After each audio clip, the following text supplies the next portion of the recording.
not trying to like belittle anyone else's experiences that have gone through something similar, but like I want to let you know, like I've made my peace with this, and that's why I joke about it in such a lighthearted manner. But this was not light. This was not jovial. This was anything but. This was the dark for me. But how I found the light through was through the dark humor, and the approach of life that I've had. So that's one way of approaching it.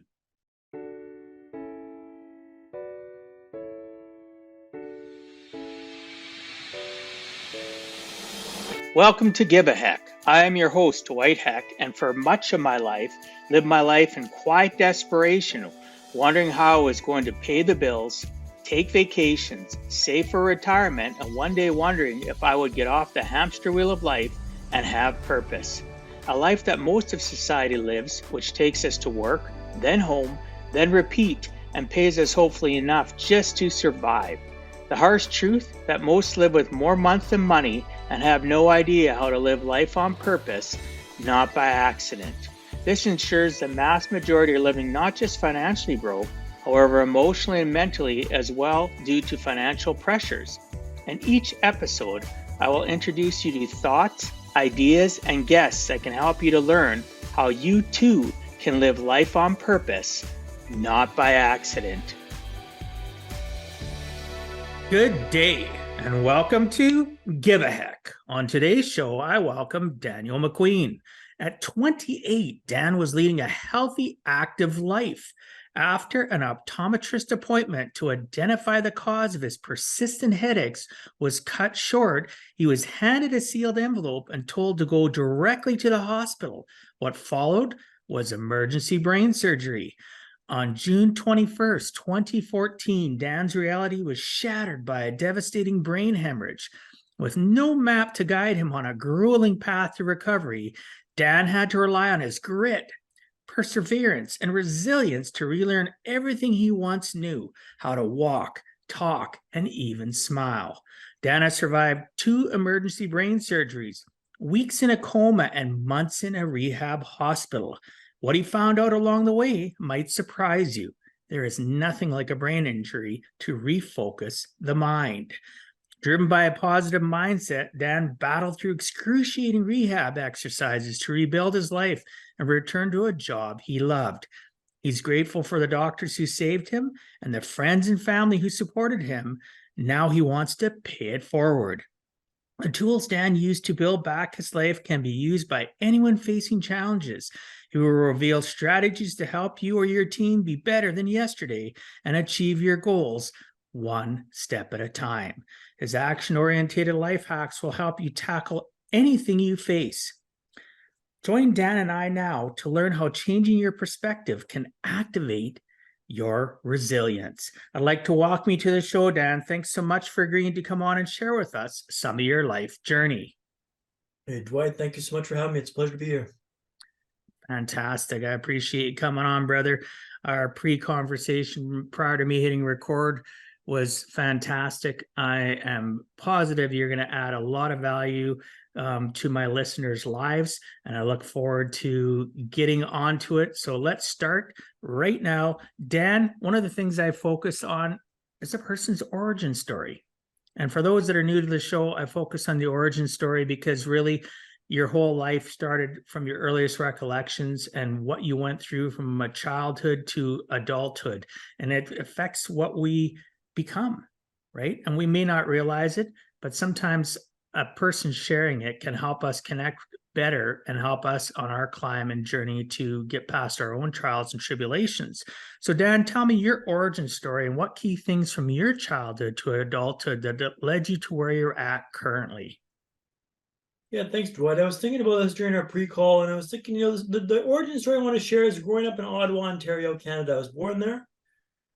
And some of the earliest memories I have are playing road hockey on our street in Piccadilly in Ottawa. And the lessons learned playing road hockey were so, I still remember how to stick lift and to stick check but lessons for life, how to lose properly, how to adjust and readapt and win. These are lessons that kind of carried me on through life and just kind of showed me the value of hard work, perseverance, and reevaluating your game plan. Because when you lose I'm not one that likes losing too much, Dwight. And I like to reevaluate and reshuffle the cards to like allow myself to win. And you had to adapt to what's coming down with the experience in the game. And I felt like that was a good experience for me, playing road hockey in Ottawa, Ontario, Canada, on Piccadilly Street, growing up there, and just learning how to lose, and learning how to adapt, and learning how to win. If that makes sense. It does. So what led you to so you're born in Ottawa. What did you go to? Did you go to continuing education after the fact, after high school? What did you do after high school, for an example? I went to I moved to Vancouver where I did high school, and then I went to University of Victoria for university, which is a great school. Studied politics and business, and then after I was done that degree, I moved to Sweden for a master's in leadership for sustainability. Lived in Sweden for a year where I enjoyed cafes, beers, late nights, early mornings. Innebandy, which is roller hockey for Swedes. They don't let you stick check there, so I was not very popular in that game. But it was a great experience, and I really enjoyed my time in Sweden, so it was wonderful. So then you came back to British Columbia. No, after the master's in Sweden, I moved to London. I Okay. moved there for a tech job. Worked for a company called HootSuite, which is a social media management company.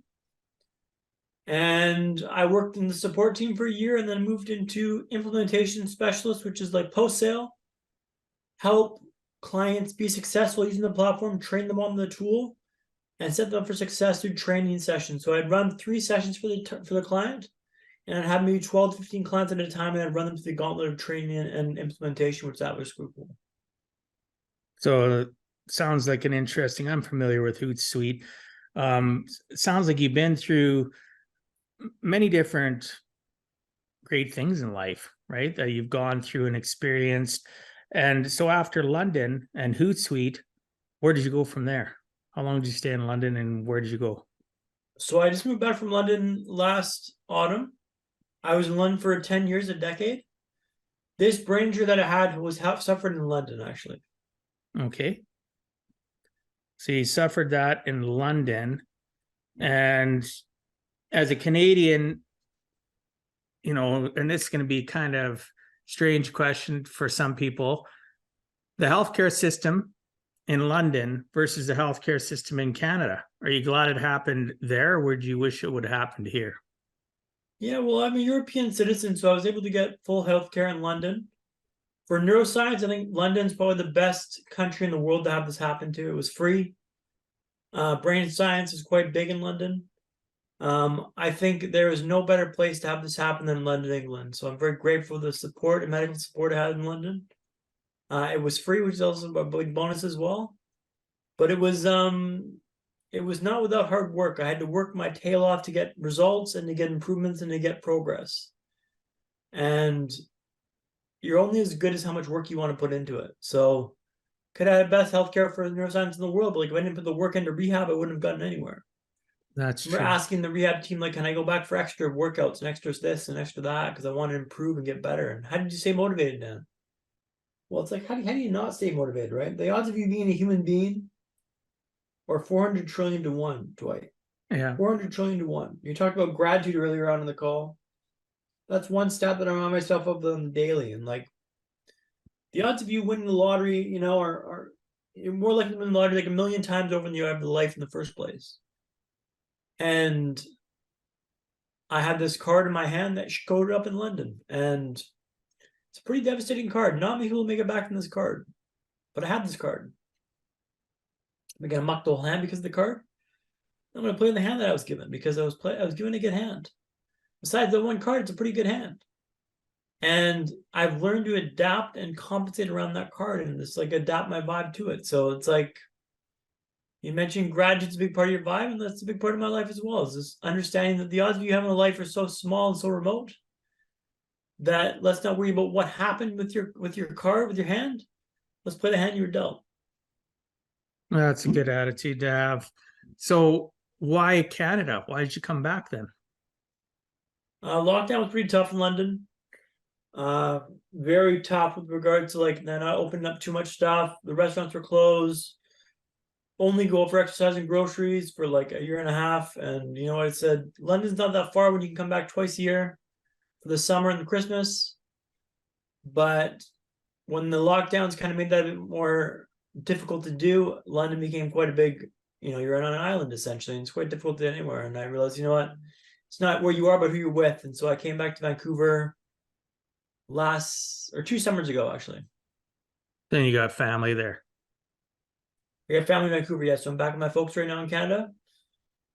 And brothers in Seattle right now, which is nice. We're all in the same time zone for the first time in a while. Oh, okay. Well, that's good. Thanks for sharing that. That's, the reason I ask these questions is because people that are listening or watching this podcast, Dan is somebody that's actually very unique in our society today, not because of brain injury, because many people would sit back and go, woe is me, look at what's happened in my life. And they would let that grip them, and they become a person that lives on a hamster wheel, go to work, go home, get paid, or if they have major health issues, would just sit and expect the social system to support them, and they'd never ever try to climb out of it to be an active participant in society. Dan is active. He's continually doing things. Few things come his way, he pivoted and changed, and now he's back in our great country of Canada. I appreciate what you had to say about the British healthcare system, and the reason I asked that is I've had so many people tell me it's good that I had my surgery, which I had 10 days ago in Canada, as opposed to it happening in London, because then I'm trapped in a place that I'm not comfortable with. But you are comfortable. You were there for a decade. So of course, being a citizen and being supported there would be a lot different than somebody like myself who was born and raised in Canada, having surgery there and being stuck with nobody or a system that I'm not familiar with. So appreciate you sharing that. Yeah, no stress. Lots of love for the British healthcare system. NHS was phenomenal for me. Obviously, what I've been through is not going to be positive in any space, but they were very good to me, very helped me with rehab, and the doctors were phenomenal. Dr. Mendoza, shout out to Dr. Mendoza, my consultant, who saved my life on a number of occasions. So, I've got nothing but gratitude for the NHS system and all they've done for me. So thank you for the time. That's great. I'm glad to hear that. And I wouldn't expect anything less than that, really, because at the end of the day, as I mentioned to you, and for the listeners, I just got back from being 3 weeks in Europe. Spent 4 days initially in London, and then spent the last day in London, flew out of London. And people are fantastic. The culture is fantastic. And when you're there and you go to places, they're 4,000 or 5,000 year old, like their history there. And just the difference between them and us in Canada is they're way farther ahead in the journey, way farther ahead. And they've had the ability to do things that much better. That's why I appreciate the United Kingdom and Europe in general in regards to nutrition and healthcare, because in a lot of ways, they're so much more advanced. Again, I'm not sitting and cutting down North America, but it's a time in the game, right? They just have a longer time in the game. They have more experience and knowledge when it comes to certain things. And I can appreciate the fact that you were there and they took good care of you, and that's great to hear. So Dan, last month, I just mentioned that I was in London for the first time. So knowing what happened in 2014 for you in London really intrigues me. So please share more in detail. Obviously, you've shared a little bit with your origin, the fact that this happened in London, you living in the United Kingdom, but share exactly, more of that experience of what happened in 2014, because I can share in the bio, which I did, but I'd rather hear it from you. What was going on with you when it started? What was the process like? And the end result, obviously, is now you're back in Canada working and developing your own business to go out and help people give a heck and live a purposeful life. Yeah, thanks for the question, Dwight. So 2014, I was living in London, England, working in tech, lots of late nights, restaurants, cafes. London's quite a vibrant city with a vibe of like all the fun things, all the excess you can want. I was living my life to the fullest and really enjoying life. I started having these headaches that were horrible. And they got worse after a few weeks. I was taking painkillers like candy for them as my head was pounding. I went to A&E twice, which is accident and emergency. They thought it was vertigo and they sent me home. But they told me if the headaches were to continue, I could always get my eyes checked in an optometrist. So I was picking up some of my friend in Notting Hill, and my vision went black on the tube. You know, not a casual move. I made my way to the platform, and my vision came back after 3 minutes. But I knew something was terribly wrong, so I went to A&E the second time. Again, they thought it was vertigo. They sent me home. But they told me if the headaches were to continue, I could always get my eyes checked in an optometrist. So the next day, the headaches persisted with a vengeance I've not experienced since then. Headaches were pounding. So I decided to go to the optometrist. I was midway through that exam, and the optometrist, Mr. Patel, he stopped the exam. He excused himself from the room, and he came back 5 minutes later with a sealed envelope. He told me to go directly to Moorfields Hospital, which I didn't necessarily do. I stopped at home first to grab a Jack Reacher book by Lee Child, so I figured I'd be in for a bit of a wait and want something to read. Grabbed a phone charger and a bite to eat because I figured I'd be in for a bit of a wait at the hospital. At the eye doctor, they ran the same test and escalated me up to Charing Cross Hospital. It turns out I had a dangerous buildup of pressure in my brain caused from a non-cancerous cyst in my head. Turns out I required emergency brain surgery tomorrow. Turns out my world was to change altogether. After a frantic back and forth with folks in Canada, I sent this last text message to my mom before I went to emergency brain surgery. I'll see you soon, Mom. Think I'll have a new haircut next time I see you. Think I'll have a new haircut next time I see you. Love, Dan. And Mom was in the air flying to London on June 21st, 2014 when I was on the operating table. Something went horribly wrong and I had a massive bleed in the brain, a brain hemorrhage. I think the cyst burst when they operated. My mom lands and finds I'm in critical condition. I was in a coma for 4 weeks, but was in and out of consciousness for months after this. Things were dicey, touch and go. When all was said and done, I was learning how to walk, talk, and smile again. So this went from 0 to 60 in a matter of like 24 hours, 12 hours. I woke up a few months into a coma, not being able to speak, not being able to talk, walk, or smile, and being told, hey, Dan, you had brain surgery.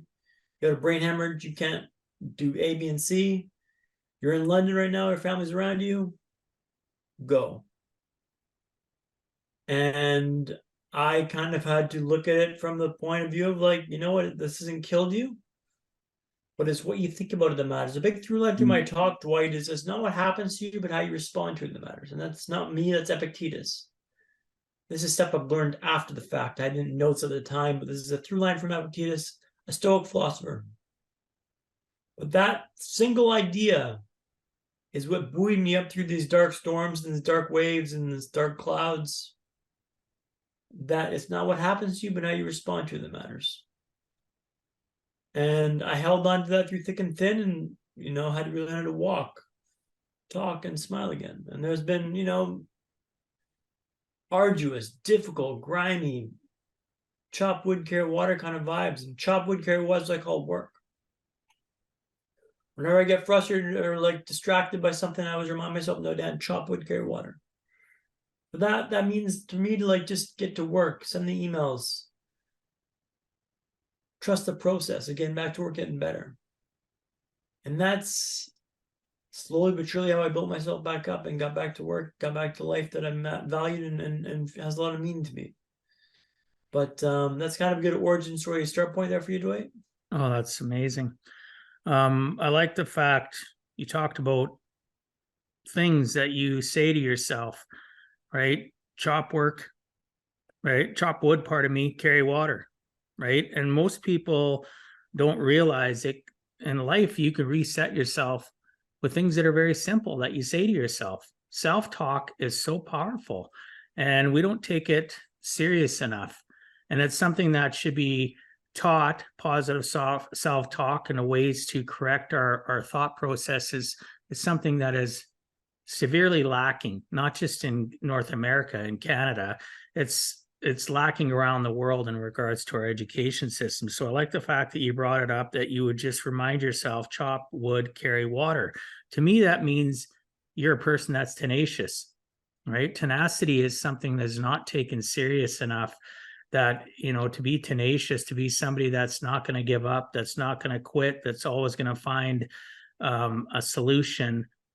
Maybe not immediately, but you're going to look for it, and you're going to, when you do discover it, you're going to utilize it. So that's something that's very powerful to hear, that people that are listening need to hear. And you talk about the fact of, you know, you text your mom, you know, about your hair looking a little bit different and stuff like that. Even going into that, that just tells me that even prior to this, you're a person that has a sense of humor. Your sense of humor has probably helped you a lot through your recovery. Would that be a good guess? Yeah, I've got a pretty dark and twisted sense of humor, and that's, you know, I talk about this brain injury in a very lighthearted manner, and I give it no clout or no respect, because I want to talk about it in like a sense like this thing tried to come back and claim me, and I said, hey, you know what, bud, not today. So I speak about it in a very lighthearted manner because I want to let you know that you've got no power over me.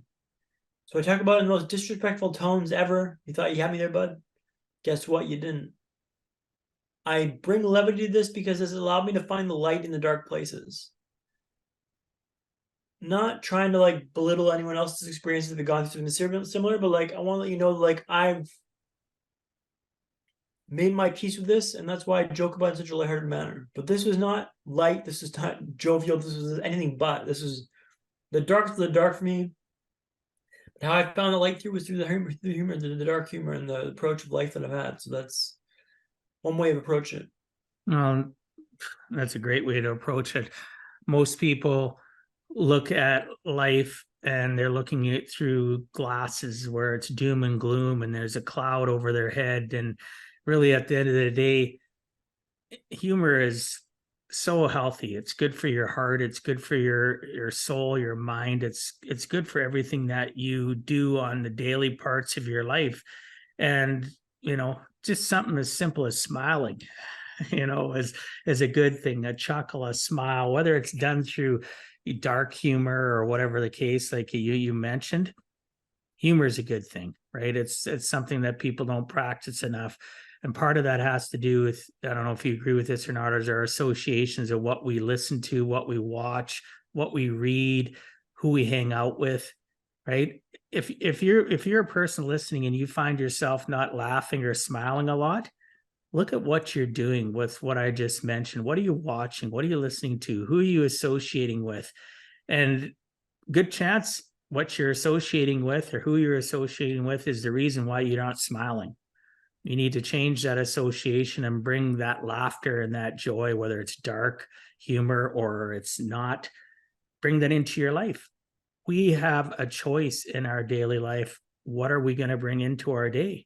Right? And you and I talked about that before we recorded. What are we telling ourselves in the moment we wake up? And you're a person that obviously has been working hard at it, even prior to your brain injury, which thank goodness you were that type of person, because it's obviously helped you in your recovery and now on your climb to do what you're doing to help and serve others. It's very astute observation. I think it's very much I'm quite religious with what I watch. I won't watch horror movies or scary movies or like negative movies because I feel those emotions as well.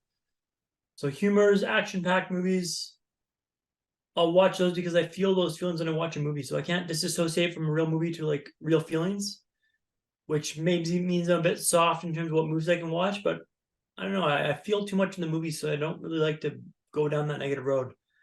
I tell people I've seen enough dark stuff in my life to not need to go down the scary and dark movie road. Like I've seen enough to last a lifetime. So like let's not overburden myself with this kind of feelings and emotions because I feel all that stuff and it's not pleasant.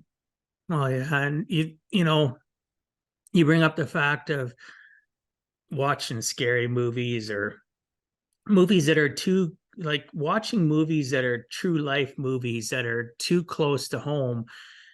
People associate and watch them and then go, oh, they can feel for it.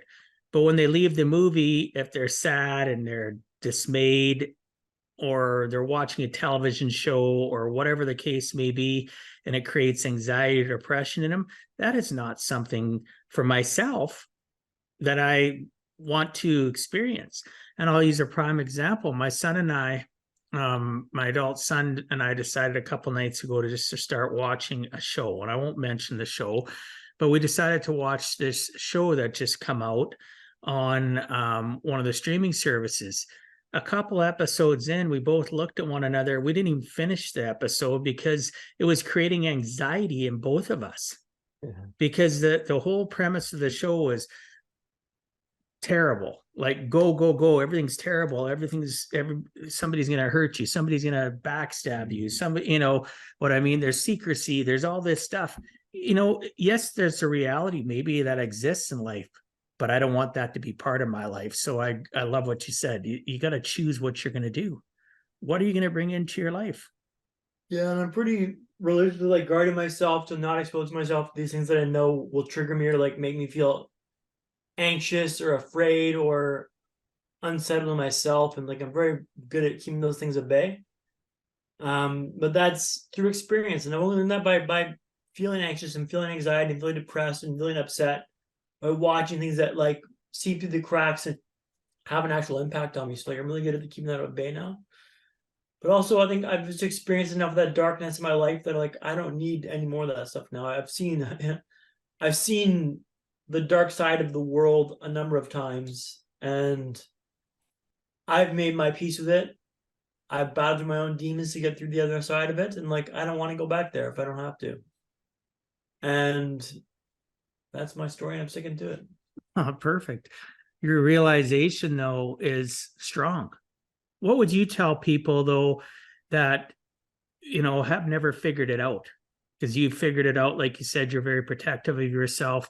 How would you tell somebody to realize and have that realization when they're feeling specific things? Like I know I tell people, well, what did you experience in the last 24 hours, for an example? There's a good indicator that's why you're feeling the way you're feeling right now. What would you tell people to utilize to understand why they're feeling specific ways so that they do avoid things like terrible movies or books or podcasts or whatever the case may be?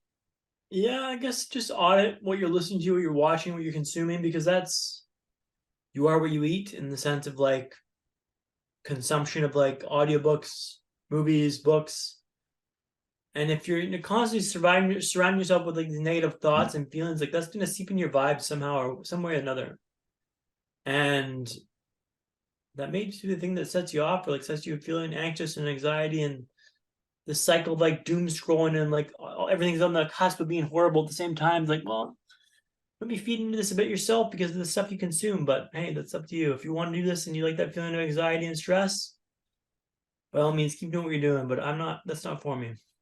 Yeah, you're so right, though. People will feed, like what we talked about, the fact of before we started recording, about how I work on the fact of never having a bad day, and I coach people and just having bad moments.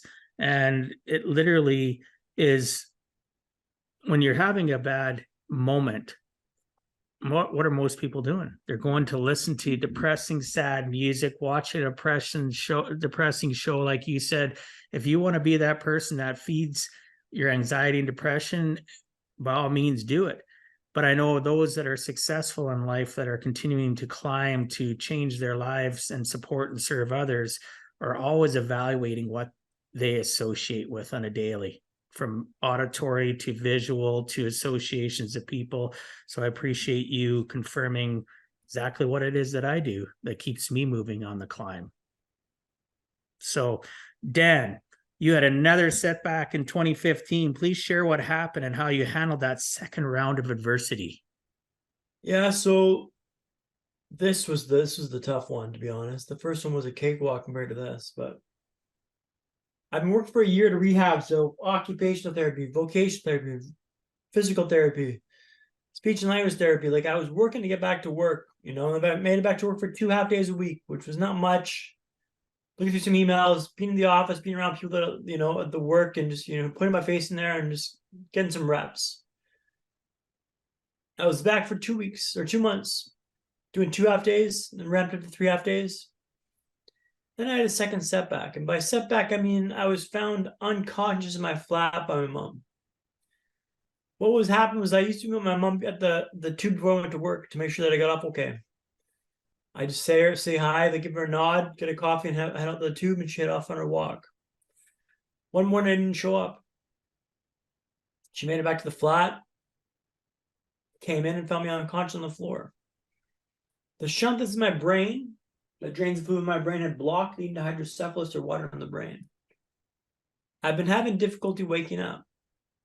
Now I know that means there's an issue with the shunt. Now I know what to look for. It's apparently very rare and happens in less than 10% of cases. Lucky me, I thought. So I woke up in this hospital bed, hearing the beeping noise of the heart rate monitor going off. Beep, beep, beep. Being told, hey, Dan, you had a second brain injury. Surgery. What do you mean? Like, well, you had brain surgery again. That's why you're in the hospital. I'm like, okay, so all my progress is washed away. And they go, well, we got the blockage. But I've been working for a year to get back to work, a year to get back to life, some sort of normalcy, and like back to normal life, right? And that rug was ripped underneath me like it never existed. Like I was standing up. You thought you were standing on firm ground, but haha. Rip that carpet underneath your legs and you're back on the ground again. I describe my recovery like a W shape. So the first setback is the first dip of the W. We kind of climb back up. The second setback is not where the first one was, much lower. I call this the depths of the human experience, where your laughs, hopes, and dreams are snickered at. Thought you had a chance there, bud, didn't you? Ha ha ha ha. Where everything is just laughed at and clowned on, and you thought you had a chance there, bud. You made it through the first brain injury. That was a big feat. Back to work and everything. Wow, that was an accomplishment. We're going to take this away from you. Because I'd already done rehab, I wasn't entitled to go back to on-site rehab. My mom had to fight tooth and nail to get me back for like remote rehab, which helped dramatically. And I climbed my way back up. It took me about a week to feel this pity party where it's like, this isn't fair, it sucks, this is not fair. But you're right, it's not fair. You gotta ask yourself a question after this, Dwight, that's quite important. And that is, and what? It's not fair this happened to me. And what? And what do you expect to have happen now because it's unfair? Well, I've been working so hard to get back to work. This isn't fair. This never happens to Antoine or Scotty or all these guys. And like, and what? And eventually that and what tires itself out, where you can't go any further. And eventually wishing something didn't happen is not an active way to resolve it. Wishing something didn't happen is not a way to take a step forward and progress. Wishing something happened doesn't get you anywhere. Acceptance is the key. Now that's tough to hear, and I realize this doesn't sound very empathetic, but in life you can only get forward if you accept what's happened to you in the past. This has happened, my line's here, we're going to draw the line underneath this, and we're going to build up from this line. If you're constantly saying, well, this shouldn't have happened, it's not fair, you're not wrong, it's not fair that it should have happened, but and what? If you draw the line underneath the sand, you can take steps to build a foundation and build yourself back up and climb back to the mountain. But that W analogy is quite key because that just kind of goes to show you this progression, this rehab, and the depths of my experience. The first setback was nowhere near as low as the second setback.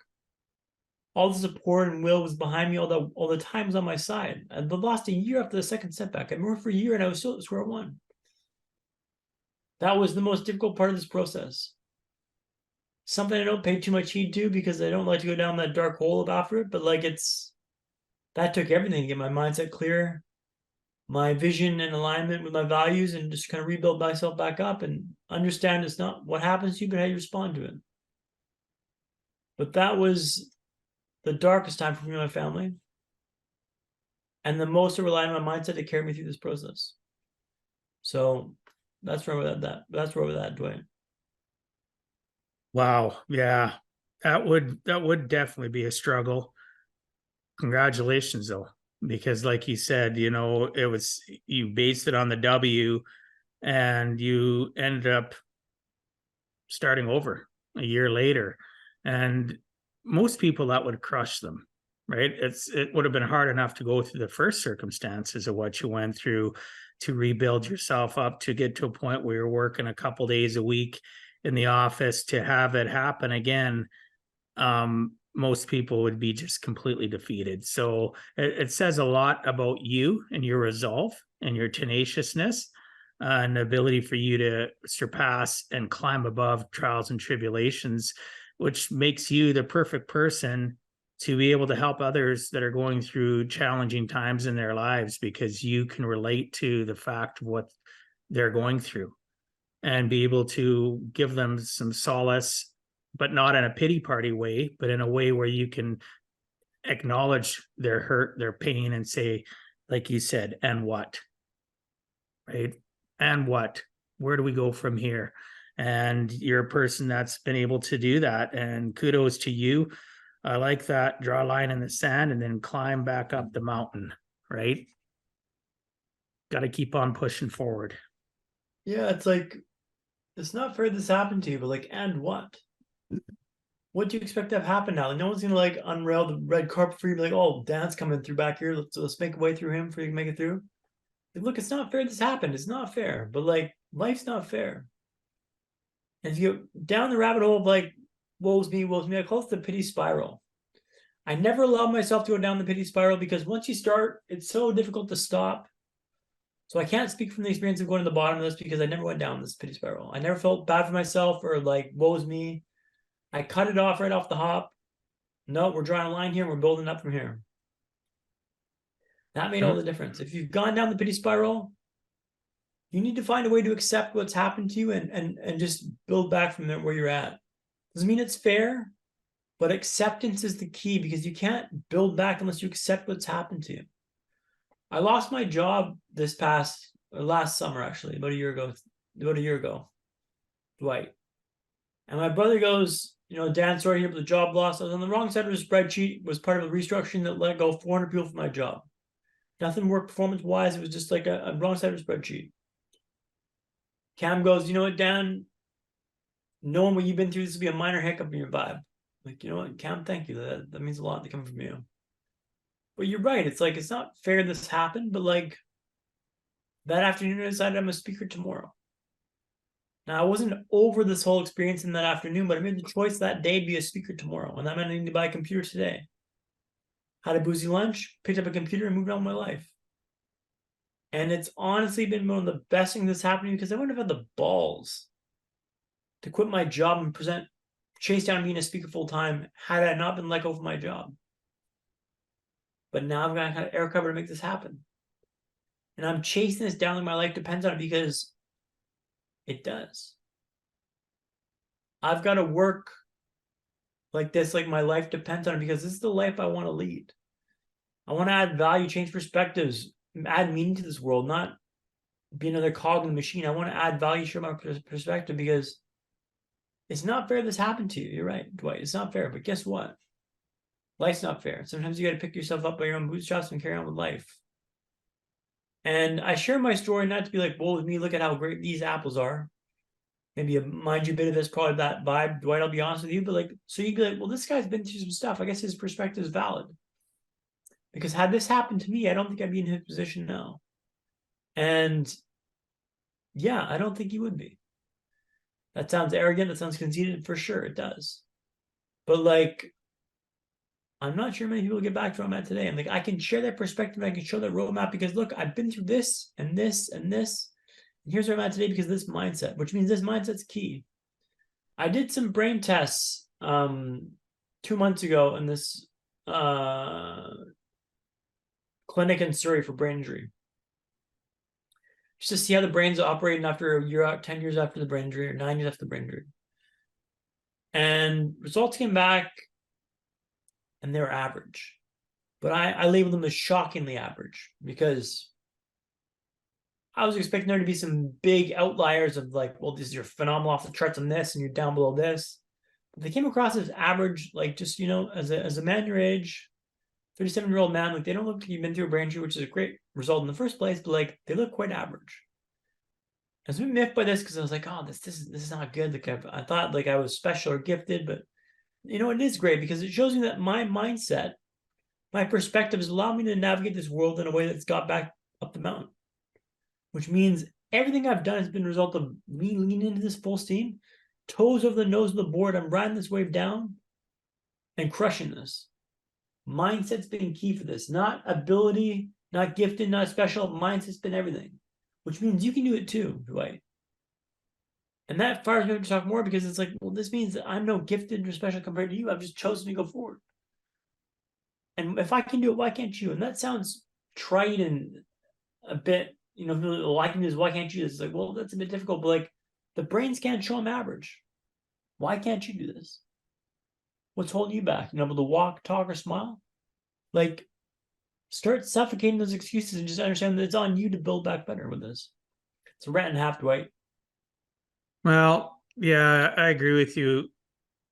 So your brain was tested and it tested average. How many people out there today would test at a genius level?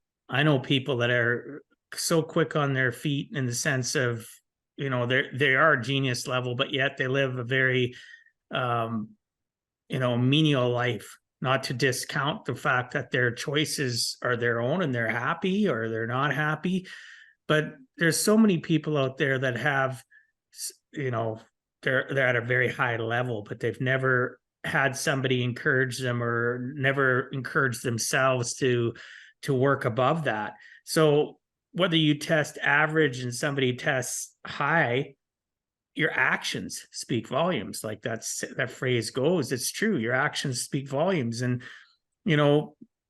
people think, why did this happen to me? I don't look at things like that. Like you talk about, well, this happened to me. And if this wouldn't have happened, I'd be living that on the cog. You'd be living the wheel of life where go to work, go home, get paid. But because this happened for you, not to you, you've carpe diem. You've seized the day and decided you're going to develop systems and processes and procedures and a program to go out and serve and utilize your circumstances, which you made into a strength to climb above normal, average. And those of you that want to live normal, average lives and you are happy, I'm not here to criticize you. I'm here to say, though, that if you even have an inkling that you can do better in life, listen to what Dan's gone through. Look what adversities that have challenged his life, and he's continuing to push forward. He's continuing to learn and support and serve others. And meanwhile, while he's doing that, he's bettering his life. Who cares what a brain scan says? Your actions are what make you unique, make you special, and make you somebody that's a road warrior to serve humankind. So congratulations. Well, thank you, Dwight. I appreciate that. And I should also mention, like, look, the average brain scan is great because it shows my brain is not showing ill effects of the brain injury that I've had 2 injuries, which is phenomenal. She was shocked by the results. Like, she thought there'd be some big deficiencies there. I was just a bit more miffed because I thought, I thought it recovered so well. There must be some outliers here, some big realms of like superiority complex. Mindset. It's all mindset, which is phenomenal. That's cool. That means you can do it too, Dwight. It means everyone on this call can do it as well. It's like, it's on you. You can lean into this and the tippy toes your board and like ride this wave down and just crush this, man. It's on you.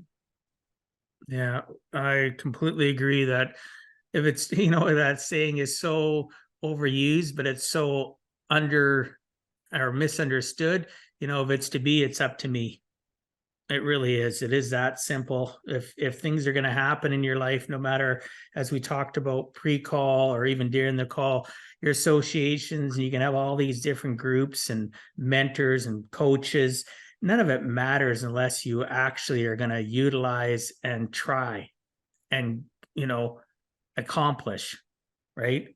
And be willing to fail, be willing to climb, be willing to get up and climb that mountain again, knowing you might slide back down, but you've always gone forward, right? So many people that are listening or watching this just realize that we all have the seeds of greatness in us, right? Are you watering it daily yourself? Because it doesn't matter what the outside world offers up to you if you're not willing to be the willing. Like that, So, Dwight. so Dan, I imagine this is going to make some people cringe, laugh, or cry, or maybe all of the above. I can't wait to hear this. Dropping the nurse call button. Tell me about that, Dan. So when I was in the coma, my leg had atrophied in the coma, so I couldn't use my leg. My left leg was frozen. In order to get back to walking, I had to wear a splint on my left leg for 1 hour a night. Okay. The first night I wore it through the night, no issue, no stress. This will be easy. I thought this will be easy. The second night, after 20 minutes, it was painful. After 30 minutes, it was dreadful. After 40 minutes, it was unbearable. I should have splint off, but I told the nurses, tomorrow we'll do this for an hour. I'm a walker, and I can handle the pain for an hour. So I thought. So the third night, they wrapped my leg. They give me the clicker, the nurse call button. They go patrol the Wolfson ward. Now, the Wolfson ward was an L shape, so short on this side, longer on this side. Short on this side, long on this side. And they leave me in the hospital room that smells like only a hospital room can smell. Sanitized, sterilized. It's clean, but you're wondering, what are you covering up? What godforsaken thing has happened in this room that you're covering up with that scent of like bleach and sterilized vibe? After 10 minutes, the leg's painful. After 20 minutes, the leg's dreadful. After 30 minutes, the leg's unbearable. I started passing the clicker back and forth, trying to distract myself from the pain. Now, Dwight, I have double vision from the brain injury, which means I get the pleasure of seeing two of you, which, has been phenomenal for this interview, but it means I can't see much of this clicker back and forth, right? As the pain ratchets up, my throws get more enthusiastic. Till eventually, inevitably, I drop the clicker and it lands on the hard linoleum floor. Shit. Look over the edge of the bed and see the clicker lying on the floor, beckoning me to come get it. If I can only grab this clicker, I can stop this pain that's incessant at this stage. Only problem was I thought a fall from this height might break my arm. In fact, I figured about a 50-50 chance of me breaking my arm, a coin flip. Not the best odds. I changed tack. I'm pawing at the split, but I cannot do it. It's under the ankle, not at the hip. I can't reach it. I'm that flexible. Help. Help. The word of Wilson was an L shape, right? Short on this side, long on this side. Short on this side, long on this side. They're the far end of the ward. They can't hear me out for help. I decided to drop down to grab the clicker, even if I break my arm. Even if I break my arm, at least I get the clicker. I get the splint off my leg, and that's my number one priority right now. I'm sure it'll change once the arm breaks, but right now, I cannot make another minute with a splint on my leg. I lower myself up the edge of the bed,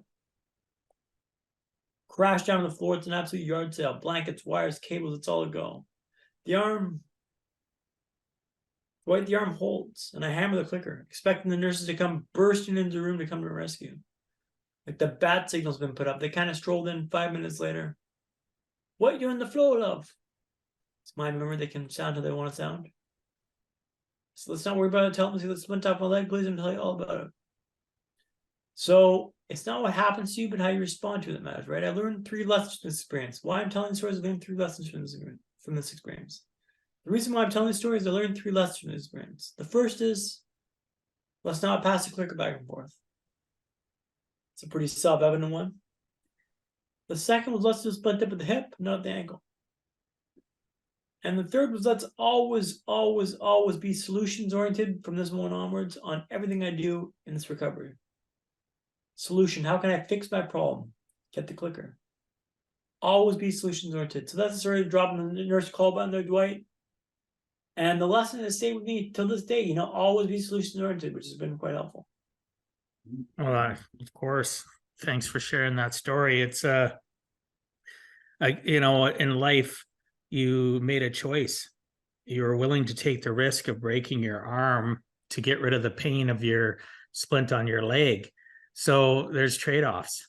It's another thing in life. Are you willing to trade, potentially one pain to alleviate a worse pain, right? And that can be that way in our careers. It can be in our family lives. It can be in anything that we do on the daily. Sometimes people will live a life on a hamster wheel where they have a dull pain and they just, it amplifies, gets worse, and they could do things to get rid of that pain, but they're not willing to take the risk of another pain to replace one pain. So, you were a person that just decided, in this moment, I'm willing to take the risk, and you did it. You got some help and you learned from it. As you said, the three steps that you learned out of it, the most important of them, be solutions orientated. How many people today in your world that that you listen to, or even maybe they're not in your world specifically, it could be just people you hear of on social media or you read about, that all they are is boo-hoo, woo-hoo. They're never solutions orientated. All they are is talking about the negativity and the problems of the world.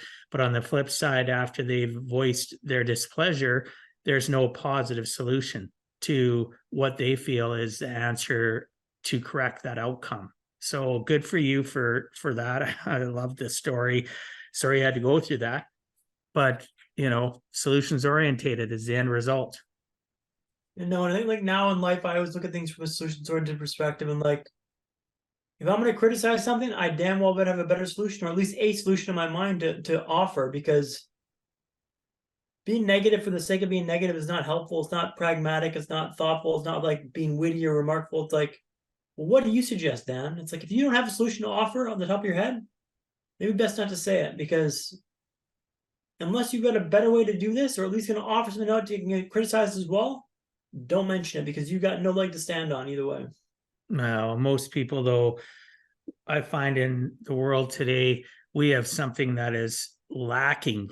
And I'd say at least 90% of the world's population is lacking the fact of a filter, right? Like you said, if you don't have something good to say or a solution, just keep it to yourself, because once you open your mouth, you remove all doubt, right? And there's a little phrase that I've said to people for years, and it gets a chuckle out of many people. It's better to be thought an idiot than to open your mouth and remove all doubt. Yeah, I like that. Right? So very straightforward, very simple. Better to be thought an idiot than to open your mouth and remove all doubt. It's because some people just don't sit back, like you're saying, and they may criticize or complain about something, but then they don't have a solution. There's no flip side to it. It's just being negative. So if you're just going to be negative, don't.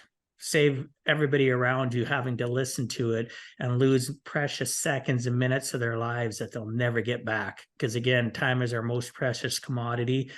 Life's in session, and we just need to take it serious. So thank you for sharing that.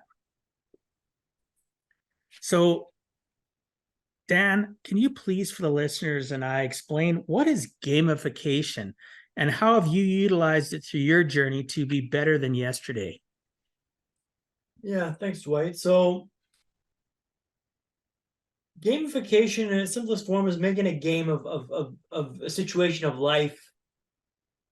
I was on this gamer podcast a few months back, and I realized I might have stepped over my booth because I'm not the biggest gamer. I used to game back in the day of like Mario 64, Mario Kart 64, not like the new gaming systems. I'm not very versed in that. And he goes, oh, that's fine. Just talk about that. And I talked about, like, let's say Mario Kart, which is a game that many of your listeners, I'm sure, are familiar with. But let's say you're doing a race in Mario Kart. There's an obstacle on lap 3, on like turn 3 on the left-hand side. Hit that once, okay, cool. Hit that twice, not the best. Hit that 3 times, hey man, you know that obstacle's there. Drive around that stuff, right? Avoid that obstacle. That's like life. Like just look at life this lens, like, hey, there's an obstacle on turn 3. Avoid that if you can. When you start thinking about life this way in a gamification kind of mindset, it just becomes a bit lighter, more fun, and more joyous. I have this hack called Icebreakers, which is one what I used in London to walk around the city. So London, you were just in London, you said. Did you Yep. make it to the circuses, Oxford Circus or Piccadilly Circus, Dwight? Honestly, I might have. My friend and I were literally on a whirlwind tour for 20 days around Europe. So we went to so many different places on so many different tours I could have been. So I honestly can't Okay. tell you yes or no. Well, some parts of London are quite busy. Would you agree? Yo, crazy because we rented a car and my buddy had never driven on the left hand side. So and then he had to learn how to drive a standard opposite too. So it was yeah, it's nuts. Like literally bumper to bumper and cut each other off, and it's crazy. Madness, right? So I'm talking about walking in Tooting Broadway or walking in Oxford Circus. And the icebreaker is when you want to walk behind who's walking your direction. You slide in behind them, let them break the wake for you. Let them break the ice for you. You ride in their wake, but let them deal with the oncoming traffic of like the people. You walk right behind them, there's no space to cut in front of you. And they take all the space, so they're walking and dealing with the oncoming traffic. It's making a game of stuff. It's making a game of life. Icebreakers are key to like save your bandwidth. The brain drain is now a cap I've got on my battery, which is what I call, 75% of my life is battery of 75%, which means like it doesn't, when it blows, it never charges above 75%, but it will drop instantly from 75. When I'm below 50, I'm less pleasant. Below 30, I'm a bit of a prick. Every chance you've got, you got to save this bandwidth. So like the icebreakers are wonderful to save the bandwidth. The way of gamified life is just finding these icebreakers and making life more fun and joyous. But if you can make your game, like Alan Watts talks about play. He was a speaker. I'm not sure if you're familiar with him, but the impact on play on the vibe of just like if you can make something about play, it's not work. It's just having fun. Gamification makes things about fun, and like when you've got these clear setbacks in your life with regards to like fatigue issues and double vision and strain, like you can reduce the strain in certain situations. You increase the fun. Can I get behind that icebreaker fast enough to avoid the strain? Well, yes, I did this time, not last time. It's like you're learning like by these trial and errors. And that's kind of the whole vibe, is like making life more fun, more light, more enjoyable, if that makes sense, Dwight. Oh, absolutely. I appreciate you sharing that. Yeah. Life is so much easier if you can make things fun, enjoyable. Like we think about it. I think about it even with me being a parent when my kids were growing up, making things into a game made things easier, like cleaning or doing homework or whatever.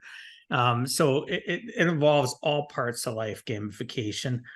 So I appreciate that. And those that are listening or watching, listen to that again. It is as simple as, save your bandwidth for pleasure, save your bandwidth for being doing things that are going to make you smile, that are more enjoyable and fun. Does that mean, and personally, do I think you can do it 100% of the time? I don't know if that's realistic, but you can certainly pivot your mindset away from the negative things in life and make things more fun by choice, right? And look for solutions and be solution orientated to be a person that is gamifying your life, that it is life, that it's enjoyable. Whether you lose that game that day, you're playing Mario Kart and you lose, somebody beats you, for an example, you're still happy. Why? Because you're playing the game.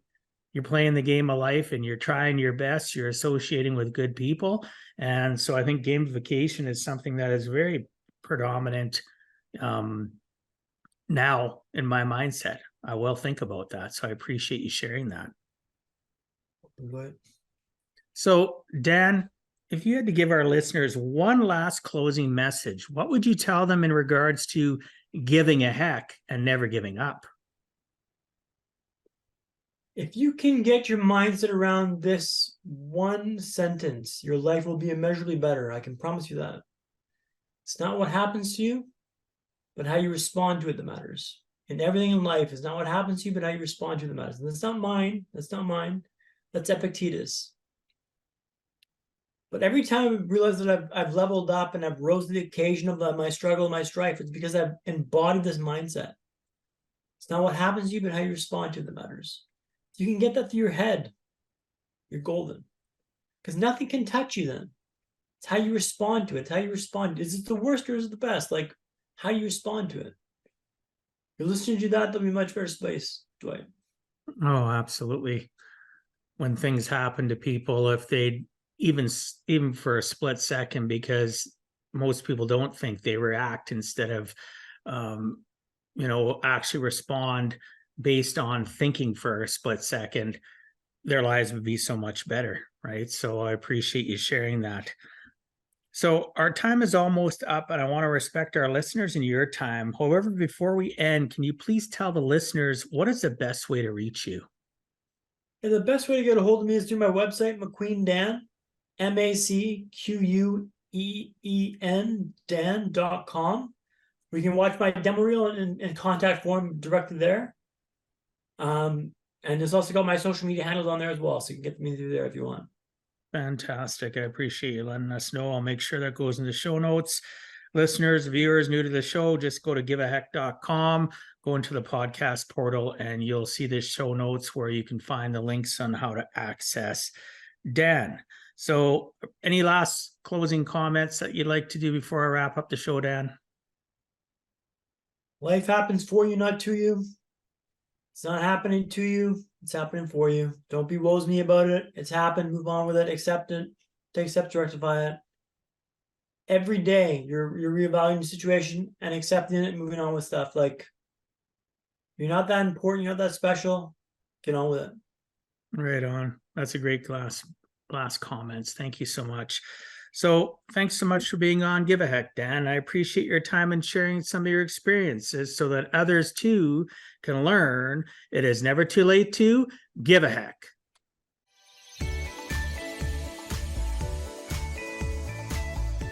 Thank you for taking time out of your day and listening to Give a Heck. If you find value, I'd appreciate you sharing with your friends and family so they too can learn how to live life on purpose, not by accident. So you do not miss the next episode, please subscribe on your favorite podcast platform and please also post a review. I look forward to reading your comments. This has been Dwight Heck. If you want to check out other podcast episodes or today's show notes, please check out my website, giveaheck.com. And until next time, together let us all strive to give a heck.